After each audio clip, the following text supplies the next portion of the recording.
nggak menyerap oksigen banyak, jadi menyebabkan sesak nafas pada siku. Jadi penyebabnya bisa karena faktor keturunan, faktor lingkungan, terus faktor stres juga bisa mempengaruhi sesak nafas kita, sama kurang asupan cairan harian. Kayak misal minumnya kurang pada siku, bisa menyebabkan sesak di pada siku.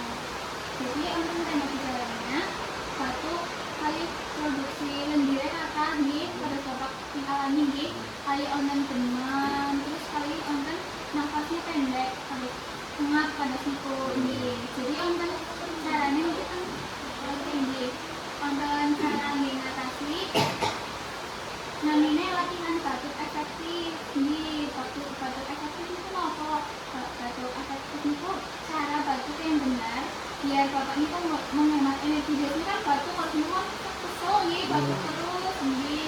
Nah jadi ini yang caranya dan bapak makan mudah lelah kali gampang ngeluarin HKP itu nih.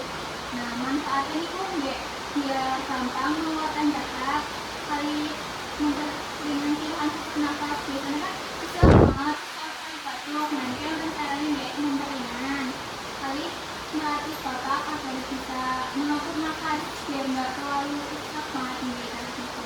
Jadi dengan caranya ini biasanya minum air asin biar lehernya gampang encer dari situ. Terus yang langkah yang kedua itu bapak tarik nafas selama 2-3 detik, nanti dihembuskan mulut habis itu 3 kali. Nah nanti yang ketiga itu bapak mandan tegak kali kondong nanti terus batuk yang keras dia rasa takutnya nanti dahaknya bisa keluar di kaki itu sampai bisa dibatukan yang keras sampai dahaknya itu keluar nih kak.